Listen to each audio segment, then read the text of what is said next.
The Taliban held their first news conference since taking control of Afghanistan. The press conference was held from inside the presidential palace in Kabul.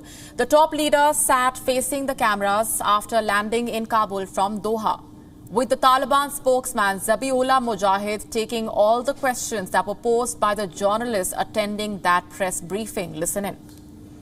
We are assuring the safety of all those who have worked with the United States and allied forces, whether as interpreters or any other field that they have worked with them. As for their talents and their skills, we do not want them to leave the country. We want them to serve their own homeland. As for the contractor, there was perhaps, he's gone missing, as reported by the media. We do not have any information about him at the moment. Women will be afforded all their rights, whether it is in work or other activities, because women are a key part of society.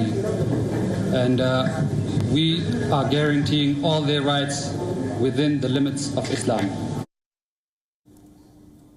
Our correspondent Anas Malik was also present at the press conference. He posed the question on the Al-Qaeda and the leadership of Afghanistan, and this is what the Taliban spokesperson had to say. What happens to your relationship with Al-Qaeda? Are you willing to give that up, or are you willing to give an assurance on that? Number two, who will be the leader? One question. It's a two-part question. So who will be the leader from the Taliban who can possibly lead the face of Afghanistan now that in the absence of a leadership when President Ghani is not here? Thank you. We will not allow any foreigners who wish to harm or threaten the security of other countries, any space in Afghanistan. And we have assured this.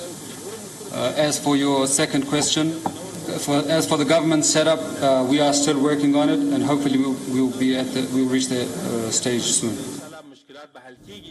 And for more on this, our correspondent Anas Malik is now joining us live on the broadcast from Kabul. Anas, you were there during that press conference. Multiple questions that were posed, ranging from what happens to women's rights under the Taliban rule, to what the leadership and the power structure will really be looking like. Take our viewers through the key takeaways from that press conference. The first one to be addressed by the Taliban after taking control of Kabul. Well, absolutely, you rightly mentioned that, Molly. We finally get to see the face behind the voice of what we used to know as, it was once referred as the voice of terror, Zabiullah Mujahid, who is the spokesperson of the Afghan Taliban. This was his first ever press conference, his first ever appearance anywhere, and it was a packed room. It was being done at the Strategic Affairs Office of the Presidency, and where key meetings used to be held. It was in its media chamber, which is called GAMIC, Government Media Information Center, and it was and the hall was packed. If I walk you through, the hall was literally packed with journalists, be that be from the local press, be that be from the foreign press. We saw some women journalists over there, most of them being from the foreign press. Most from the local press were those of male reporters. That is one of the distinctions that I observed. Number one. Number two, in the 1 hour 17-minute long press conference, Zabiullah Mujahid's focus was on how the Taliban what they would want to do rather than what they have been doing in the past. And in response to a question by a colleague of mine, he had said that they have changed, and they have changed for the good, in response to a question. So by and large, his focus in this press conference was to shun out those notions, or was an attempt to shun out those notions with regards to the Taliban, that how brutal can they be, A. B, would they be ensuring or guaranteeing women's rights? C, that will they also be ensuring that Al-Qaeda or foreign fighters don't use their land?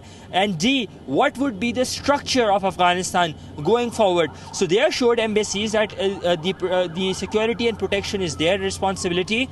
They assured that women's rights would be guaranteed because they're an integral part of the society, quote unquote. But that comes with the caveat, and the caveat is that it would be in line with the framework, within the framework of Islamic Sharia. Now that is a tricky area, because the interpretation to Sharia is what would be dependent on and who would be interpreting the Islamic Sharia to the Taliban.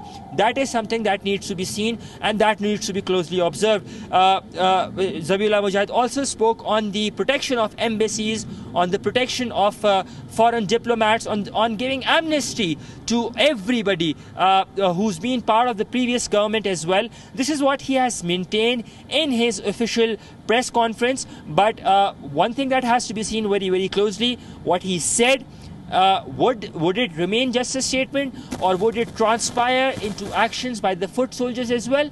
That is something that would remain to be seen, and only time can tell. Molly?